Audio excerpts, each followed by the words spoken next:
Dr. Sean O'Mara, you are known as the visceral fat doctor. You really are. That's your area of expertise. So when people want to know about belly fat, visceral fat, they want to know what the sort of cardinal rules are. If you had to pick 5 or 6 sort of golden rules for living longer, reducing visceral belly fat, what would they be? Yeah, so I got good 5 to do.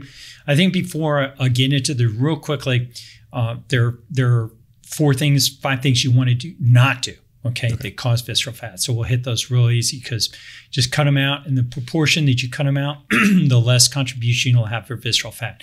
So the first one is processed foods. You want to cut out processed foods.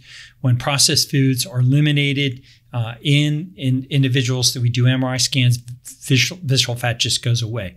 And when it's added back in, even like on a Friday, and we scan somebody on Monday, we can show them where it started laying down in their abdomen. So processed foods, you eliminate, especially processed carbohydrates. The second thing is alcohol. So alcohol, to the extent that you drink it, will make it more difficult for you to eliminate that visceral fat and make it harder for you to become more healthy. The third is poor sleep. So if you're not adequately sleeping, again, good quality sleep, visceral fat will be laid down and will make it much harder for you to eliminate that. The fourth is stress. So the more stress you have, the more likely you're going to hold on to your visceral fat and lay it down. It's really, really positively correlated to the amount of visceral fat that you have. And the last one is durational exercise. So if you do too much exercise, you get too much distance running in, too much cycling, too much rowing, and everybody's going to be a little different how much they can get away with it. But it is dose dependent. The more you do, the more difficult it is to extract that visceral fat. So those are the big 5 negatives that you want to eliminate. And the 5 positives that you want to do is first, I recommend people eat clean. And my first thing I get people on is eating a meat-centric diet. The healthiest meat, hunt the healthiest member of a herd. When you're hunting, you want to get the healthiest piece of meat. So don't just assume all meat is the same. It's not. The healthier that organism, that animal is, or was, it's not so healthy anymore if you're eating it, the more likely it's going to be beneficial to you. And what we have noticed between dietary strategies, that the ones that have the highest amount of visceral fat typically are eating a more carbohydrate-centric diet, such as vegetarians and vegans tend to have more visceral fat when they come in to be scanned. And it's interesting, almost always think that they won't have it. And they're usually very elevated amounts of visceral fat. Then compared to like a carnivore, they tend to have lower amounts, but not always the case. A lot of people go carnivore and they get scanned because it takes a while for these dietary strategies to impact. So carnivore and eating a healthiest meat possible. And eating, the third strategy is eating that meat with fermented foods. So you want to have what I call living foods. So I coined the term living carnivore diet. You can't just eat meat. Why? Because our ancestors hunted animals that were live.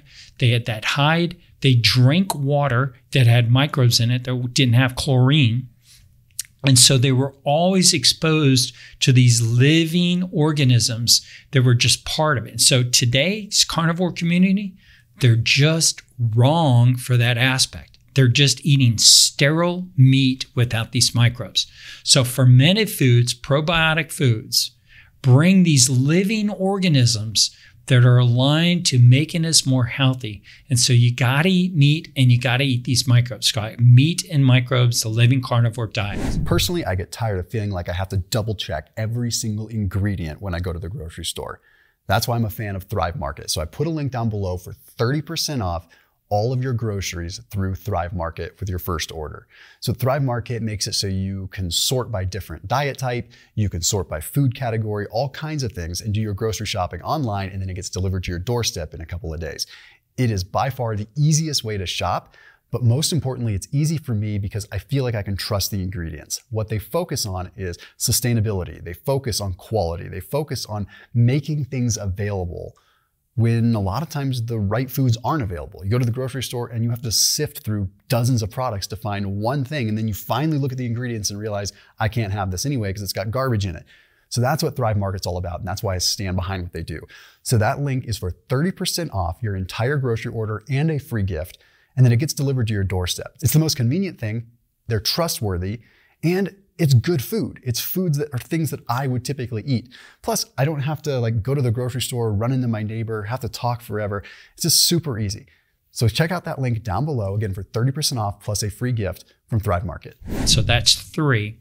The 4th is maximum intensity exercise, infrequently, but in a very, very intense manner. So like pull-ups, push-ups, dips, to failure, and then sprinting. So you want to have these stress from that which does not kill you, makes you stronger. And so you want to do these very, very intensive exercise in a very short period of time, but infrequently. I don't have any great science on this, but I try to exercise about 15 minutes every 3 days. I've done that for about 13 years. And it's worked well for me. I mix it up. Sometimes I go 2 weeks, no exercise. Sometimes I'll exercise straight for an hour, and maybe I'll exercise 1 or 2 days, 3 days straight in a row. So exercise, mix it up, because that's what, like you've alluded to in the past, that nature favors variety. Kind of mix things up. Don't do always the same thing. So that maximum intensity exercise is important. And then sunshine. Sunshine is one of those things that is underappreciated by the average person. But sunshine brings life. And one of the things it does is improve your nitric oxide production.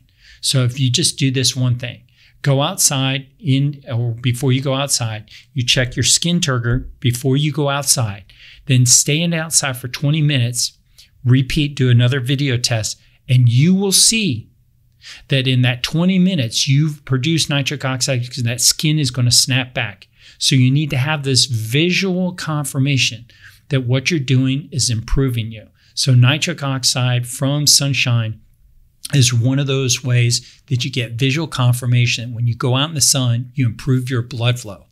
And then the other recommendation I provide people, 2 other last ones, are going into a sauna because it improves your nitric oxide production, your production of heat shock proteins.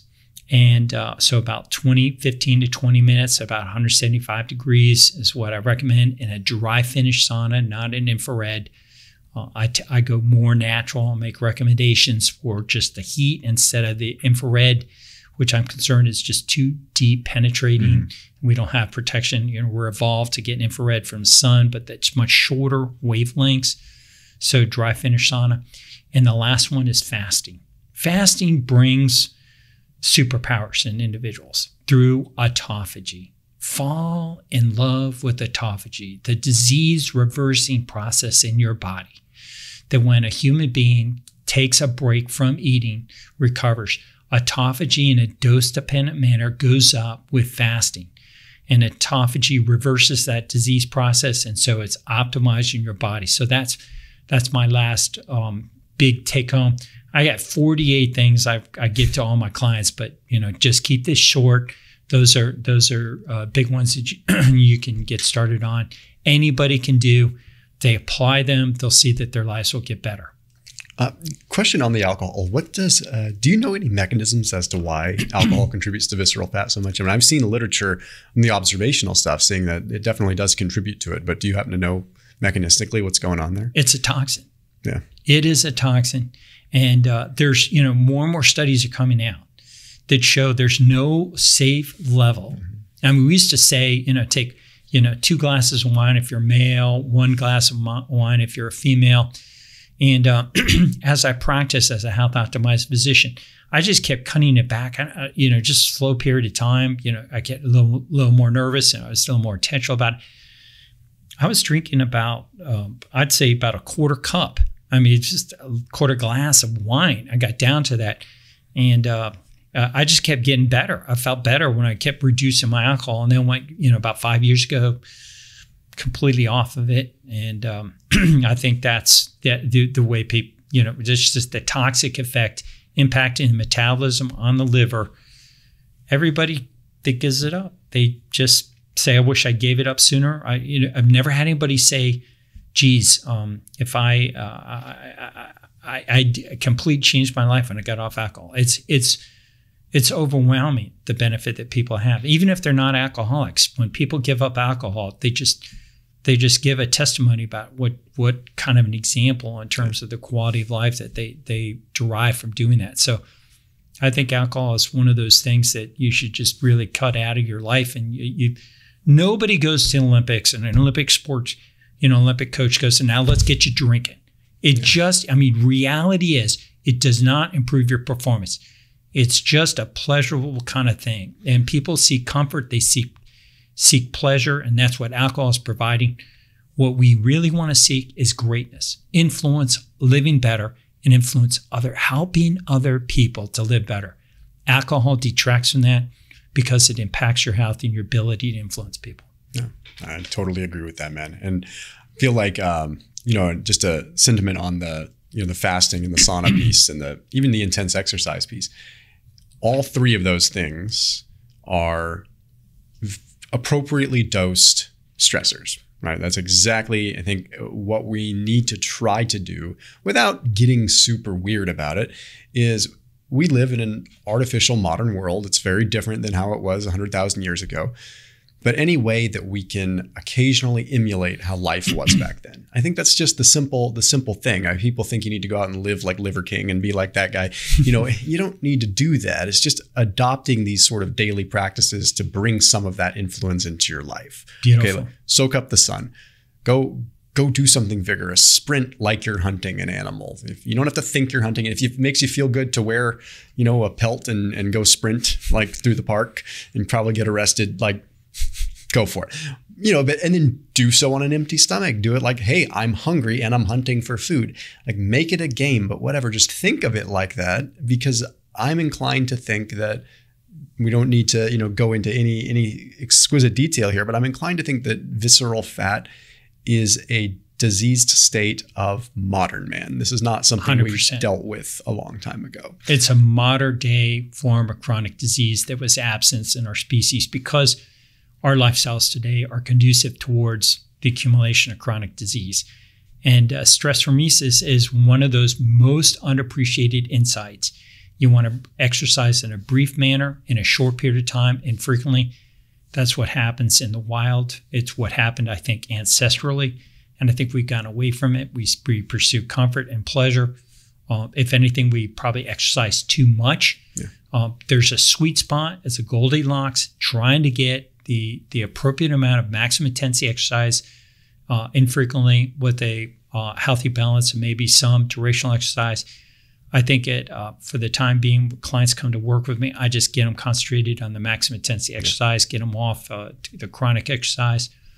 But there's a balance. And I think we need to relearn that. Yeah. And we need to make it attractive. You're doing a great job with your channel and your followers. I think it's nothing is more important to influence your quality of life than the state of your health. So I'm excited that the health space is blowing up on social media because it allows so much improvement in how people live. So it's great to be a part of these shows. I'll end with something that's, I think, a really good takeaway that I've recently learned.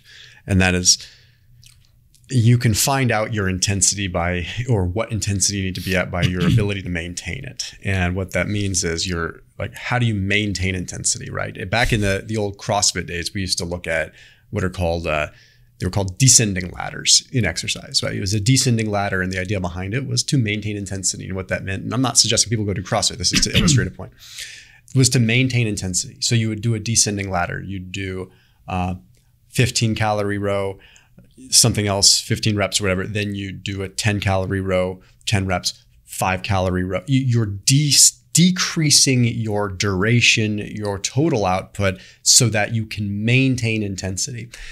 And it's come up over and over again with experts that I've talked to, people that truly live this life that really is what we're after. And it's all about being able to maintain, like, how frequently can you maintain intensity without your intensity declining, right? That's a perfect testament to, because everyone's going to have a different internal sort of barometer of like what's too much, right? Everybody's a little bit different.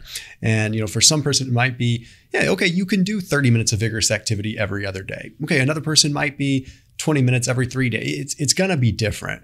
And you have to look at how can you maintain intensity. If you are declining and you're not getting better, chances are it's too much, not too little, unless you are extremely sedentary and, you know, it's in a different category.